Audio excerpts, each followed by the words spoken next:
Hello everyone, and welcome to our first episode between Cin7 and Fiskal. We are having a YouTube series that will explain more about Cin7 and the SMB ecosystem. My name is Pierre Goldie and I'm the co-founder of Fiskal. And today I'm joined by Josh Fischer, the head of product at Cin7. Josh, do you want to just quickly say... Yeah, first I would say thanks. Like your first episode, it's really exciting. And I'm honored that you invited me to do this. This is a topic that I've been passionate about for nearly 2 decades. There's not enough educational content for merchants to help them scale. So to start off, let's start with just a straight up, quick, easy question. Who is Cin7 for? So Cin7's built for merchants that sell products. At the end of the day, if you're holding inventory and you're trying to sell that inventory, could be that you're selling it to other businesses, you could be selling it to consumers, you could be selling it to both. You could be selling it online, in person, in stores. If you have inventory and you're selling it, the solution will work for you. The other thing too is it's typically appreciated the most by businesses on the smaller end of the spectrum. So when I think of small businesses, I think of businesses between 1 million and 100 million. Yes. Every industry has a different range for that, but that's what I think of. And that, typically merchants come to us when they're between 1 million to 10 million. They've hit some milestone where a system like ours is important. We have customers that come to us at 50 million, 75 million as well. But typically people come to us on the lower end and then they stay for, I think more than 50% of our customers have been with us for more than 5 years. And that's good. Like, you want them to get settled into the application and scale for the next decade and not think about it again. Correct. Growing from that 7 to 8 figures all the way to 9 figures. Right.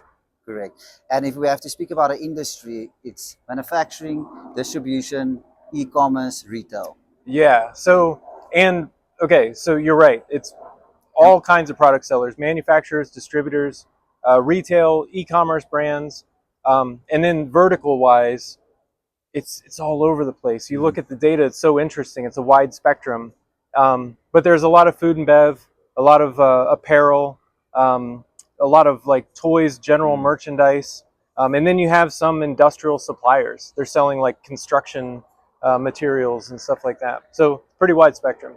Wide spectrum. Yeah, that's it. I want to quickly touch on the manufacturing module because, in my opinion, Cin7 really, in the early days, focused on their advanced manufacturing module, right? Yeah. The advanced production module, and I thought that that model was really built really well, right? For SMB solution, it covered so much. And where, from your opinion, where does that module fit compared to the larger players' modules? If you have to think about the out of the box, right?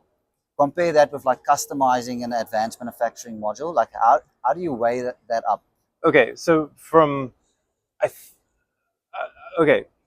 there's a lot of manufacturing applications that exist in the market. They are, I wouldn't say they're affordable. They're very expensive. They're very complex, and you can mold them and shape them into whatever you need them to be. But you're looking at, definitely 6 figures a year in subscription, plus you need an implementation partner, plus there's a lot of extra costs associated with it. That is the opposite of what we're focused on. But we have a very large population of customers are D2C brands. So in one way or another, they're responsible for the products, whether they're producing them themselves or they have a co-manufacturer that's producing them for them, but they represent the brand. And that introduces production complexities. So even if you're managing a co-manufacturer, you still need to manage the inventory for the components, and you have to think about replenishments and making sure that that co-manufacturer has everything that they need just to keep the machine running. And those are the kinds of challenges that we're trying to solve with this solution. We're not building cars with it. No, we're not building cars, exactly. Let's not get too technical. We're going to try our best to keep it educational. So let's put it back towards the Cin7 and the ecosystem, right? So when we speak about an ecosystem, I like to say that it's essentially a decompressed ERP, or and you've said this before, a ERP Lite. Yeah. Right? Yeah. Because it's the best in the class software solution. So let's say Shopify, Amazon, HubSpot, Zoho for CRM. And then you get Cin7 in the middle, right? And then you have Xero, QBO, I think digits are on the cards. And together that forms your ecosystem, right? That forms your ERP Lite, which in a conventional sense would have matched with a NetSuite or a JD Edwards or a Acumatica. That's a one branded solution, Right. right? This is a multi-solution, multi-brand that comes together and forms an ecosystem. Yeah. Right? And an IMS, which is Cin7, sits in the middle of all of that. Yeah. Yeah, that's true. I mean, there's a lot of merchants that just use Cin7, and it's like this big central pillar of their business, and they use it for managing all of their operations. Yes. And then, to your point, they integrate these extra applications with it, and they're kind of like spokes. You know, if you think about a wheel, Cin7's in the center, and you can spoke out to your sales channels like Shopify or Amazon, your CRM like HubSpot. Maybe you're using Klaviyo for marketing automation, but you're just hooking those into the system. You're right. It becomes one large system, and it's a bit more tailored to your exact business and what you're trying to accomplish, which is nice. Yes. Yeah. And what I really like about it is these modules that are that can be used as you grow and as you scale. For example, you have the material requirements planning module, right? You have the WMS module. You actually have the POS module, the point of sale modules as well. Yeah. So all of these modules you can start using as you grow and as it becomes relevant. Right? Yeah. I mean, a lot of them can be relevant from the start, but I believe when you start implementing Cin7 first, stabilize the core operations, right? Make sure your sales channel is speaking with Cin7, your IMS, and make sure that's flowing correctly to your accounting software.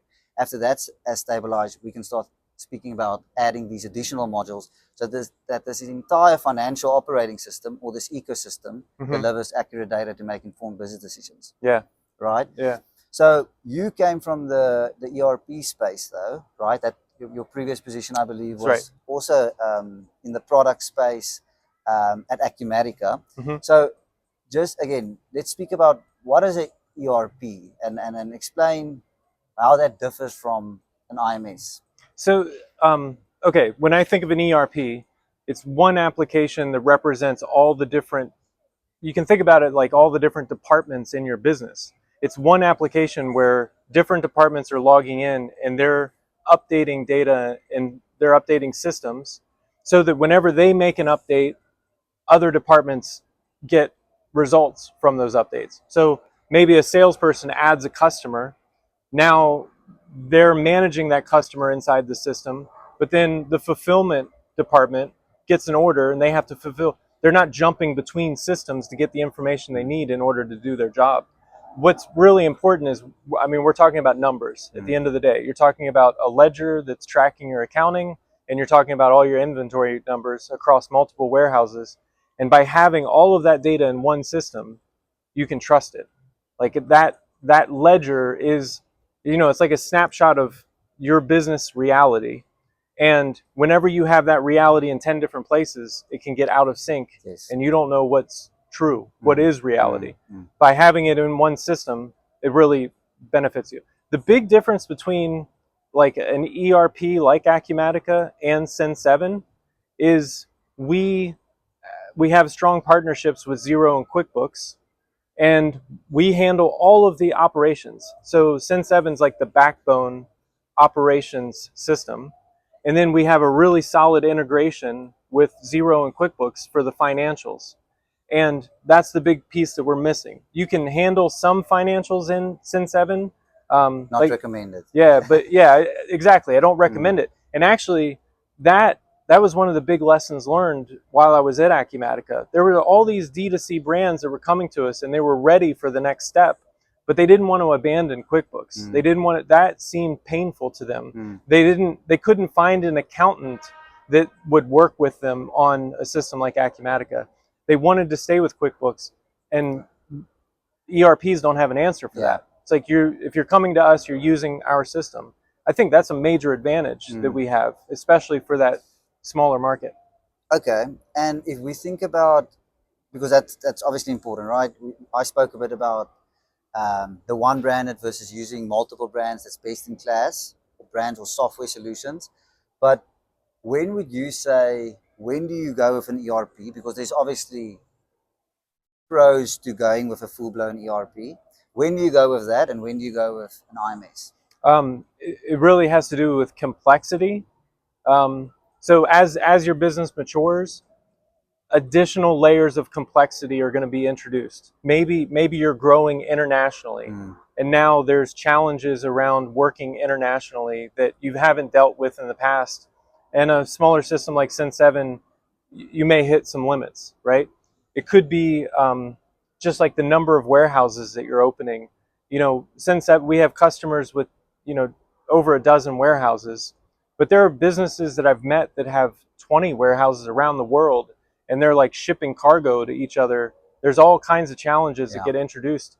We're just not going to be a good fit for those kinds of merchants. But the majority of small businesses, they you know, there are instances, manufacturing, like really complex manufacturing workflows. Sometimes it makes sense to go to an ERP, but I think one of the challenges we face is we're a tenth of the cost of these ERP systems. So a lot of times our prospects kind of look at us and look at them and just assume, you know, it's more expensive, which means more capability, which means better in the long run. It's like not always. Yes, I think I agree with everything you said. For me, the main theme is complexity, 100%. Yeah. The other one for me is customization, right? I think if you really have a complex process, or you know, if you think about production and there's specific things that you need uniquely for your business that needs to be built out, right? I think there's a good case to go with something that can be customized. Where I feel Cin7, the other IMS players, and we'll speak about them in a second, for me that's an out-of-the-box solution. They're not built necessarily for your business, right? I like to say that it's built for the masses, right? But again, there's pros and cons to that, and you touched on, and we'll speak about cost in a second as well.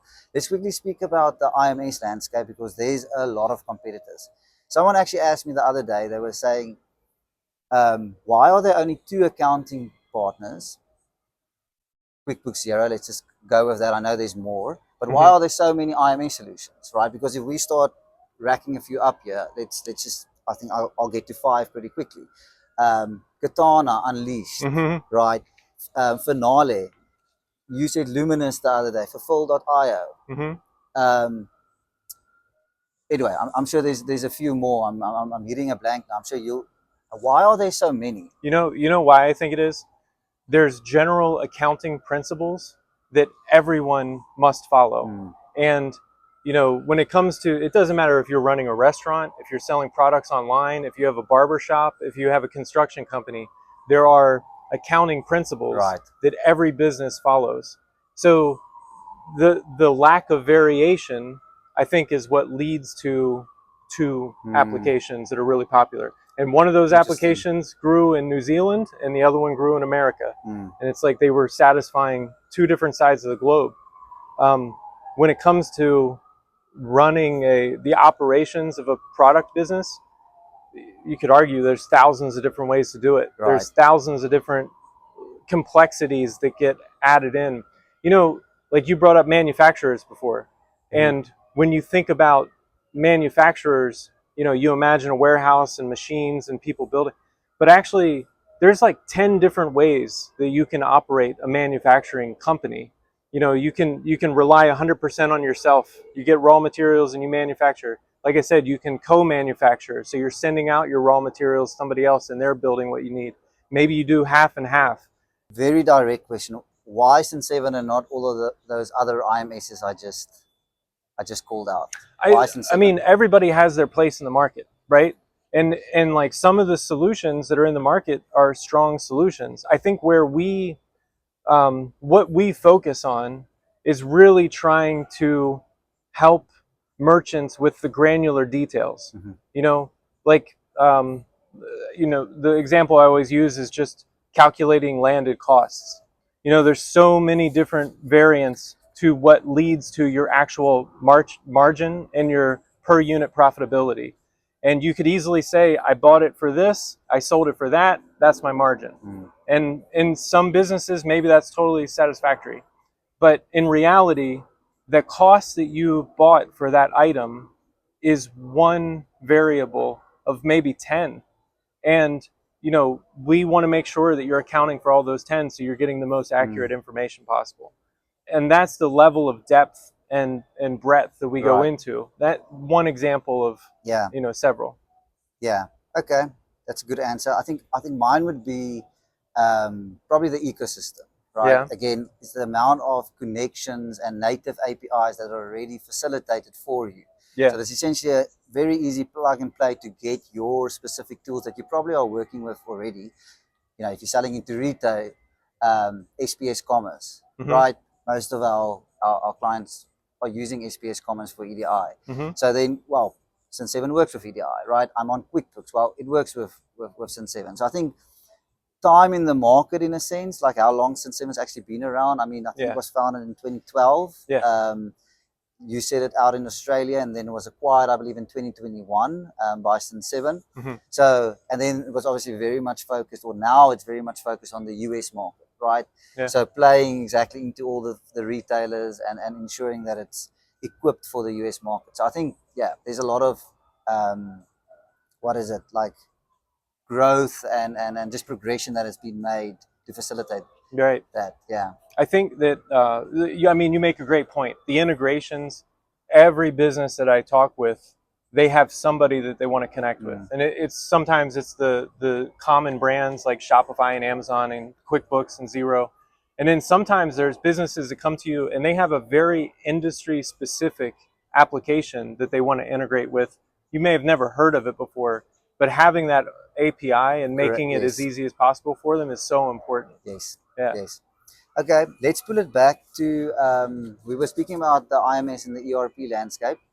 One of the cons, in my opinion, of going full-blown ERP is you're looking at a 6-figure implementation, right? Yeah. So if I have to, from a partner perspective, think about the price point to implement Cin7, you're probably looking at $10,000 to $50,000 for implementation, right? My opinion is if you're looking at an ERP, you're probably starting at 50,000 and you're going all the way into the 6 figures. So I remember having a conversation with Scott Scarf on this point as well, and he actually made a very interesting comment back then. He said, if you are a product business and you're growing aggressively in 8 figures on your way to 9 figures, when you hit the 9 figures, don't go and implement a full-blown ERP. Make it the next guy's problem, right? Sell your business, start another one, start another brand, and rather let the next person, hemorrhage his margin for the next 3 years of implementing a full-blown ERP. Because I think we've all heard of the nightmare stories of implementing a full-blown ERP, and I've got a bit of a smirk on my face because it's a well-known telltale. So is that pricing points aligned with your understanding? Yeah, I think that like you use the 10 to 50,000 to implement Cin7. Partners with a partner. With a partner. Yeah. I've seen ERP implementations where the discovery process is between 10 to 50,000. I've seen ERP implementations that have lasted 4 years, and they eventually get live, but like that's an enormous investment to focus all your energy into that project for 4 years while you're trying to keep a business alive. It's not to say that all of them are like that. I've also seen 3-month implementations with a ERP, but it's a celebration when that happens. Right. 3 months is a celebration. With Cin7, 3 months is the norm. We've seen customers go live in a matter of weeks. We've seen some customers go live in 9 months, 6 to 9 months. But that 3-month range, that's kind of the target. Correct. Again, I think there's a big distinguish between whether you're doing it yourself with Cin7 or with a partner. I think it's important to understand your complexity with a business. Should always have a partner. In my opinion, you should always have a partner. I wanted to say that, but I'm obviously biased Yeah. because I'm a partner. Yeah. But I like to say that if you've got a very tech savvy team and you have a very simple business, right? You're only selling on Shopify. You know, I've got an accountant that's switched on. Think about implementing Cin7 yourself, or not yourself, rather through Cin7, right? But that is the edge cases. That is the, you know, those are the outliers. In my opinion, I would not go through the exercise without a partner, because I said this before we started recording. I'm not sure if this was recorded then. There's so much processes that are changing in your business when you implement Cin7, right? Every financial and operational process is about to change. And your people are following specific processes before that. Right. For example, how did you recognize cost of sales? You probably use Shopify. You had a bit of an average cost calculation on a spreadsheet. You counted your amount of sales and you journaled in your cost of sales. That changes. Right now, the system, Cin7's changing your accounting for you. Right? It's passing journals. And if you don't know how to control that, or if someone's not fulfilling that sale order, that means your cost of sale margins aren't going to be accurate, and you're going to sit there and be like, what happened? So you learn about it too late. I'm very passionate about using a partner and like understanding what are the features that I need, understanding who's my team, like how is that going to affect their day to day. But I don't know if you have anything else to add on that point. Okay, so the thing that I think merchants get hung up on is they see the partners as implementation partners. Like you come in, you know which buttons to click and which you know switches to switch on or off. But that's like a part of what partners offer. Actually, it's the consultation. It's the fact that you guys have worked with hundreds of businesses before. You know the general practices that work and don't work, and you've seen it all. So whenever a merchant comes to you, any merchant is going to have processes that they're married to and they're in love with at that period of time. And this, I certainly don't mean to scare anybody, but this is a point in your journey where you're maturing out of those self-implemented processes and kind of adopting what the majority of businesses do that help them prepare to scale. And you guys, that's where your expertise is invaluable, because you can sit and look at, this is how you operate today. Let me introduce you to another process, and we can build the system to match this process. And everything's going to be more streamlined. That's a good point, because again, to my earlier comment, the system isn't designed specifically for your business, right? It's not a customized tool that we wrote out or we developed for your business. So it has specific limitations, but that limitation doesn't mean we can't get past it, right? We can hack a process. I use the word hack, which is negative, but it's more like we can tweak the process that it fits whatever you're doing. You're going to think like, that's not ideal, but it's like, well, I hear you, but compare that with what else. It's in a good spot. And then 5 reps in, like doing that process 5 times in, you're like, oh, second nature. Okay, it's not that bad. That's right. Right, and we've adopted it, and the team has adopted it, and oh wow, it actually works. So, no, again, I think I'm very comfortable with. I've seen the results of how clients implement Cin7 and they grow. Right. I have too. Like when we look at the customers, like our customer sentiment, the customers that worked with partners through implementation, their sentiment and their appreciation for Cin7 is like multiples higher than the self-implementation. And it's not to say that you can't implement yourself, but it's not like implementing Shopify. Shopify, you can go to YouTube and you can find a ton of resources. You've been shopping online for years, so everything kind of makes sense to you and you're comfortable with it. But if you don't have an accounting background or you don't have an operations background, there's literally going to be fields that you're not even sure what they mean. And they could be critical to the future of your growth. Someone else said the same thing the other day. They said, in your career, if you are in operations, you'll probably go through a ERP implementation 3 times in your life, or a different software that's being implemented in a business. Now, the chances of you as that individual, like understanding everything that's going on in a massive market like that, is pretty rare, right? You're going to get things wrong. You're not going to know all the little things. We all understand the 10,000 rule. Yeah. that needs to be applied to an industry compared with, again, a partner or an expert that's doing it day in and day out, right? I think it makes a big difference. Yeah. Um, It's a great analogy. yeah. Okay, so I'm curious about your perspective on this. So you meet merchants frequently, and I have to imagine that there has to be consistency in what triggers the customer or the merchant to realize that they need a system. And the spreadsheets that they've built or the systems that they've built, what happens? Do they plateau? Do numbers just get out of sync? What triggers that? Yes, I think it's all of the above. But for me, the thing that I keep on seeing is that the effort, like the amount of time that you're spending on trying to get those sheets Yeah. to deliver the same results that would for paying 350 or 500 bucks per month for a software, like that just outweighs, Got it. right? Yeah. Because if you, I mean, there's that Naval Ravikant that says like value your time, and when you're spending time, like put a price point to it. So let's just say if you're putting 500 bucks, 1,000 bucks per hour, right? There's not a lot of time that you need to spend on that spreadsheets before that starts outweighing the cost of. Right. So for me, that's the main thing that will come up.